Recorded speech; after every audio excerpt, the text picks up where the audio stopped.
Haan arin nga ni. Maray pa, aramon niya to unyan sa DCGB. Nata, ano man dapat kong maaraman dyan? Ata, magdaog kita. Aramon niya to ang kakaibang mga informasyon, mga istoryang mapapakinabangan baaguan panguntuhan. Totoo yan! Uya na ang programang Aramon Nyato digdi sa DCGB. Kaiba si Mardela, Aramon Nyato.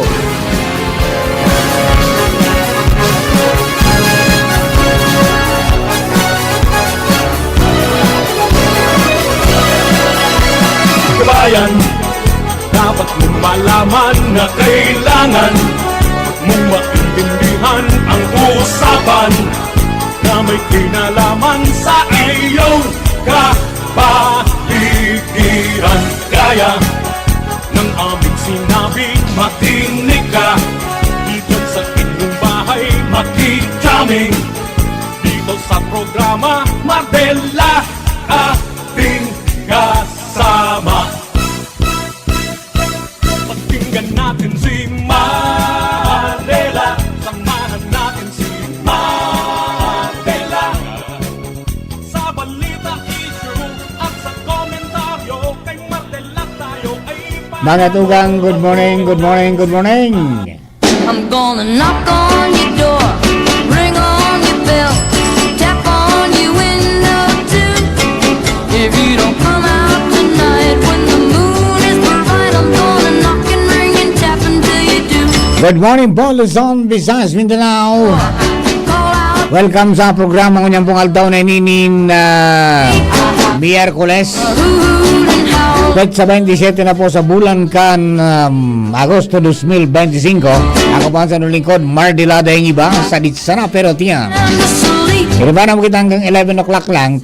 Pag 11 o'clock, papasok po ang ating mga friendship from Bicol University para po sa programang pang-edukasyon at pangkabuhayan. Yan, Agri-Talks mamaya, no? Ang kausap nila is Ring on your bell, mula sa DOST. your window. Pag-usapan yung Science-Driven Solutions for Sustainable Agriculture, Aquatic and Natural Resources Enterprises in Bicol Region. Mamaya po yan, abangan po yan 11 to 12. Kasama po dyan sina Professor Ed Barameda at saka si Professor Seth Di Matera. Yan, every Wednesday po yan. Pero po sa mga kababayan, Talado Technical, kasabay ta siyempre Chief Ramir Tanay, ako man po si Jerome Nico Martinez sa DCGB Social Media Department, mantang duman sa newsroom. Katuwang ta sina Jenny Balyaran, ako po si Shara May Liron, at saka si Nicole Ann Gloriani. Yan man sa lawas sa Mega Force Patrol sa panagos pong pangalap ng mga istorya. Ring on Tanganing may balangibog sa wanwan na si mapukaan mga turog sa pansitan. if you don't. Diban po sa mga kababayan tayo, ako dyan sa 3rd District sa Muyang Field Commander, Chief of Reporters Jimmy Nasalita. Yan man si Pading Jomar Bien sa 1st District. Santo Domingo Tutuwi ang lagadi niya. Partner Al Armari na po dyan sa City Hall. Gonna knock Mantang yaon si Baby Angel Mustaza sa Regional Santisitasin sa Tuya pong Legazpi 4th District. tonight when Si Joshua James Bino Daraga Area at saka ang bunso. Nakatugang si I'm gonna Nicole Karen Alak. your name. Yan po sa City Hall. I mean sa Kapitolyo Provincial. And howl like the love Si Boy until you say sa mobile. come out with me. Well, nakatugang diretso na po kita sa mga istorya. At dahil man po kita maghahaloy, madali lang kita. Ang mga kababayan ta, 20 minutes na lang, mga tugang alas 11 na. Dagdagan ta na tulos ang istorya alipo dyan sa lawas. Nataling niya na mga tugang Baby Angel Mustaza sa mga dagdagatong informasyon. Baby Angel, good morning! Yes, good morning, Sir Mar. Good morning po sa tuyang mga paraan tabay. Pinunana ka na Land Transportation Office, Legazpi District Office sa Sir Mar, ang distribution kan backlog sa mga plaka para sa mga motorsiklo at yung tricycle. Aha. Nirehistro kan taon 2017 pa ibaba. Digliin ni Sir Mar sa ampangan ka na LCC Mall Main. Pasusurin po digli sa may parke ka na Rotonda. Ang mga ma-claim, Sir Mar, sa ilang plaka, ang kay punga na magpresentar sa nakan mga dokumentos, arugan valid ID kan mga rehistradong tagsabiri, kopya kan official as in or official receipt, as in certificate of registration, Kung day man, Sir Mars, makakapasirin digdi, designate masugo na sa no, makipakisuyo, pwedeng magpadara po nin authorization letter as in valid ID kan representante as in deed of sale in kaso na ipabakal inisi sa iya. Okay. Kasabay kay ni Sir Mark, introduce man ka mga personahes kan LTO Legazpi duman sa mga nag-work in digdi na just in case nga wala pasirigaan sa na plaka, pig-introduce sila sa inda ining LTO tracker kung saan pwede nang mahiling na lokasyon kan sa ina mga plaka. And then may option sila, Sir Mara, just in case na days na available ngayon po na magduman sa LTO office, pwede direktang maipadara diyan sa indang mga residensya via courier. Babayad sa na minimal fee o kung available man sana, pwede magpasiring duman sa pinakaharan indang opisina kan LTO. Ang distribution po ini, Sir Mar, na plaka na ini, sagod lang alas 5 nin pagkahapon kung kaya sige cards nila, itong sa mga may mga motor sa journey na motorsiklo o tricycle na nai-registro kan taon 2017 na di ba po nakakuha kan sa ng plaka na magpasaya nga digdi sa indang venue. Sa pangalan po yan kan LCC Mall, tanganig maklaim naman ang sa indang mga plaka haloy na nindang pighahalata. Ayan, parang mall distribution, ano? Okay. Pagkikililing sa LTO, ano?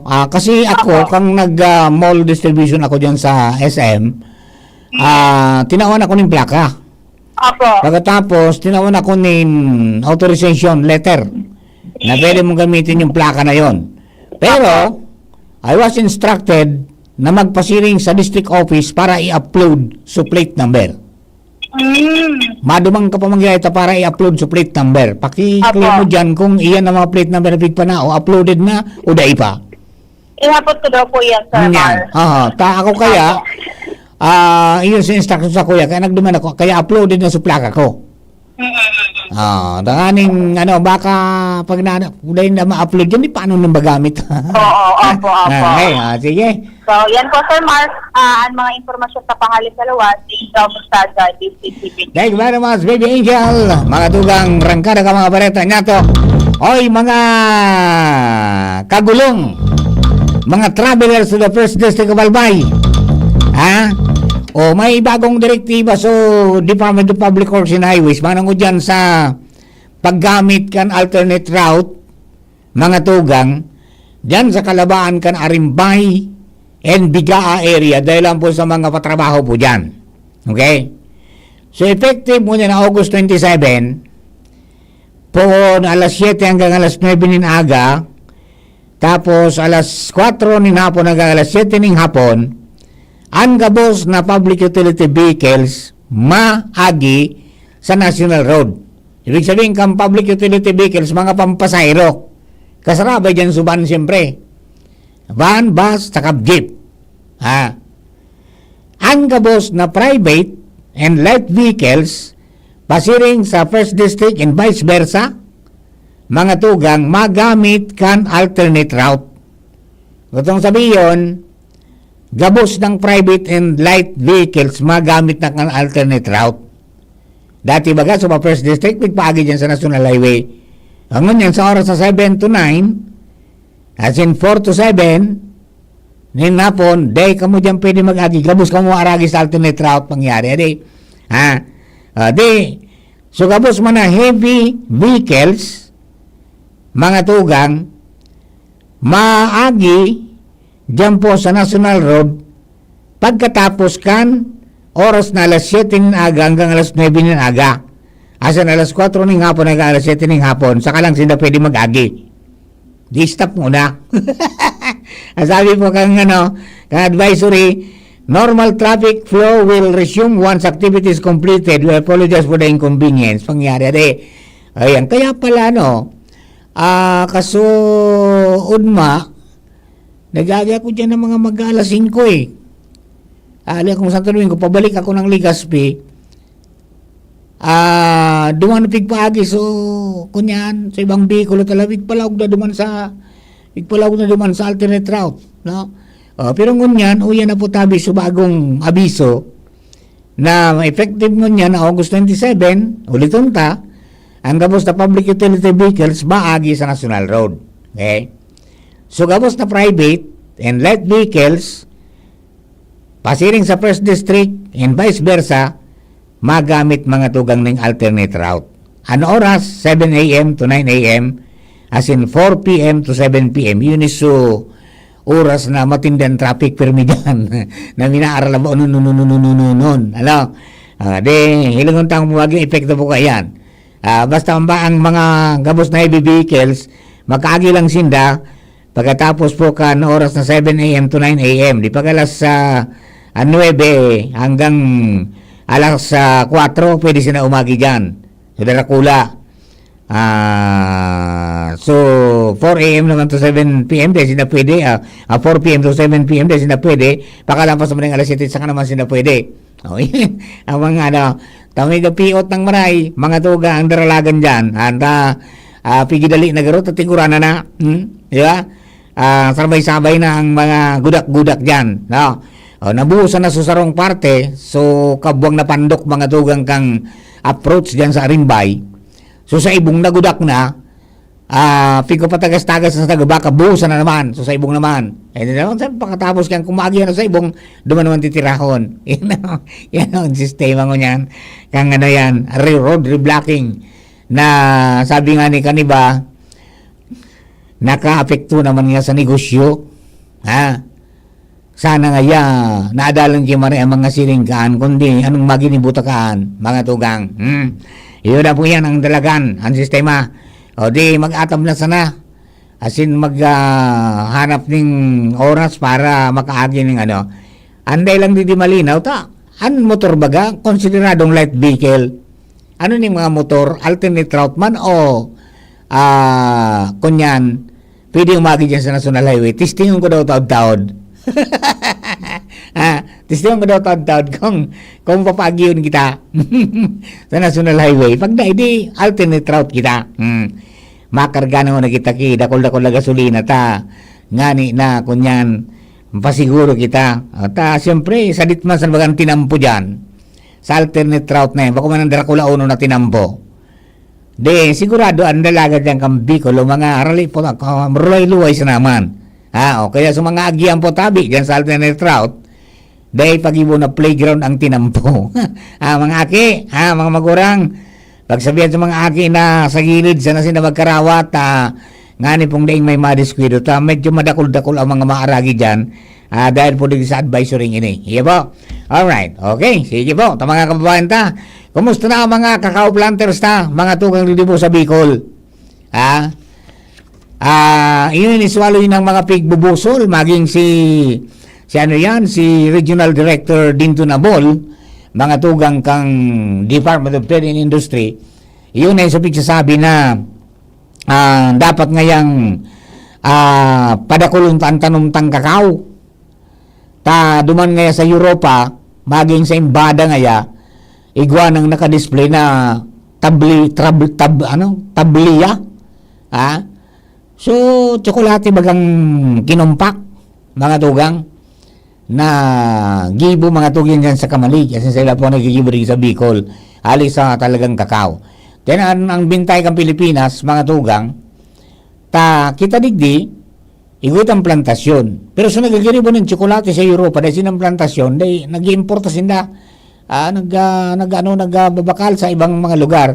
So, opportunity na ko para po sa matuya pong mga kababayan, kundi, hindi po, kung ano na nangyari naman sa pampatanom, di ba? Dapat padakulon ang patanom, kaya po na kakao. Ang kakao, pwede pong itanom sa rarong kanyugan, parang sa diversified farming, o pwede yan sa rarong kanyugan, mga, kakao. Ang sabi mga tugang, desidido ang Department of Agriculture, nag-agi pong simana, ginibo, dyan sa Naga City, ito po na, kainot-inote na Bicol Cacao Congress. Tapos sabay man sa pang-apat na Cacao Festival. In-invite mga tugang si Secretary Laurel. Ang sabi ni Secretary Laurel sa iya pong sa iyang pagtaram, ibang klase ng klima as in soil condition sa Bicol region na bagay sa pagtanom ng kakao. Nagpahayag man ng pag-umaw mga tugang, as in sinabi na high quality ang mga kakao, mga tugang digdi sa DA, sa tuya po sa Bicol. Inapod kan DA, asin kan Department of Trade and Industry, ang Alea Chocolates bilang key cacao processor kan riyon. Yun, Alea Chocolates. Ang sabi, mga tugang ni Secretary Laurel, gigibo niya dapo mga tugang na panginot na produkto kang Bicol Region ang kakao. Asin mamid bidan bilang major supplier kay ni sa Kinaban. Yan. Para po doon sa mga kababayan natin na nagpo-proseso. Kunyan kan nabubuhay pa si Kuya Jonas San Jose. Presintar sa muya mga tugang itong kunyan, no waste sa kakao. Di ba? Kasi dati ito, titarapok po yan bang pakahali abaga kang sulaman, titarapok na. Pero may proseso pa pala So dahon, pigiribrin ng bag. So itong pads baga, ubak, mga tugang, pakahali abaga kang katas, itong may piso, ginali na. At tapos may proseso maninda ito para maging beans. So mga duga duman, pigibong wine. Pagkatapos itong pigibong bag, yung patos yung mismo yung uwak mismo kang kakao na bunga, di ba? Di no waste, Sindaili dyan po sa iko din yung kakao processing center dyan po sa Apaw. Kaya pigubisita naman po nga niyan, talagang magayon ang quality mga tugang kan sa inda na yan. Kan sa inda na kakao. And kami ni Chief Ramir, nakatana kami kay itong wine, mga tugang nali sa kakao. Pwerte man, nakaparating-rating man, sinakapainitinit mang gitalinga. Healthy pa. Kakao wine. Kaya, di pagsayang-sayangon, yan po na mga, mga kakao saro yan sa resilient mga tugang na pananom. Garuman sa niyang kawayan na pag rinapadog ito dun paros minahapay sana. Tamala nga ni ko nandara mong gatab mangurol minaontol. Matagas, sturdy, pagkatapos kang bagyo na nag-init na, matultul naman sa iya pong mga dahon, matultul na sa iya pong tindog. Yeah, so yan po tabi, maghanap ko muna yung mga pantanong kakao sa mga may nyugan, o sirarong kanyog, pwede po yan, na kakao. Kaya nga ni ng produkto ba kayo ito na pinaghalo yung dalawa. May festival kayo ito, kung warang parang yung yung trade fair na kakao and and pili nut, pinagsama. Tapos the next year, naman na kakao, coconut, and and pili nut, pinagsama yung tatlo na mga produkto po sa Bicol. Pero sabi nga ni Kayan, dakula po ini kunyan, dakula ini na produksyon, dakula po ini na pagkakuhaan mga tugan ng pagkabuhay ka mga kababayan ta. Mako alang ang patama. Hanggang ito may mga kakao na pigpanao si na Kuya Joe ito, hindi ko ano na pong nangyari. Hindi ko ano nangyari. Mga tugang talaga pong kaipuhan na magkagawa ng mga pagsisikap dyan po sa mga high value crops at angani po na magyaman-yaman man lamang kita dito po sa tuya pong palibot. Yan. Okay, good morning pala and happy birthday kay classmate para kong tugang si Pading Alex na Balyatan, maintenance kang Forbes College, di ba? At saka kababayan ko po taga Santo Domingo, classmate ko kang high school. Paday, happy birthday, many returns of the day, more life, prosperity, and happiness. And good morning kay Kuya Bob Gandano, dyan po sa Tabaco City, and si Sir King Rinaldo, good morning Tabi. Good morning sa pamilya, and sa gabos po mga tugang na mga kababayan si Sir Reggie Balasta, mga tugang sa Bureau of Fire Protection sa sa Santo Domingo, marinaga nga Sir Mar. Yan, marinaga man tabi Sir 43032. Ano ka na nga ni? Kunyang ka na ba nga ni? Wala, fire officer, senior fire officer ka na ba? Sa fire officer 4 ka na. Si Reggie, ha? Alright. And siyempre sa Fire Marshal Indo kay Ma'am Mado, ha? Good morning Tabi sa Indo. Mga pinagpipitagan ng mga tagapag ano yan, tagapagpalsok ng kalayo. Pero ngunyan mga tugang divers na sa indang trabaho hanggang sa pag-rescue sa mga tinampo. Linaog na po ninda. Okay?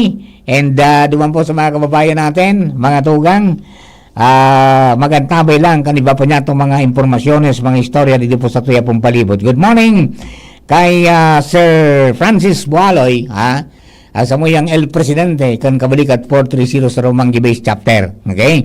And siyempre si Maning Cora Balaoro also watching. Good morning man dyan sa Bakakay, sa mga kababayan ta. Good morning po tabi sa Indo. Paano kayo yan ta? Ano yan? Madali na po kitang magpaaram. Pero gusto ko lang tawan mga tugang ning pasasalamat congratulations si Mayor Vic Perete kasi nasa ipong mga pag-iriba dyan sa lokal na gobyerno kan Daraga for exerting efforts mga tugang to sabi nga revive ayan po na mga sources of waters natin yung pig-apod niya to na watershed, di ba? Nakulang ng kahoy yung pigtanong po ninda relief campaign, di ba?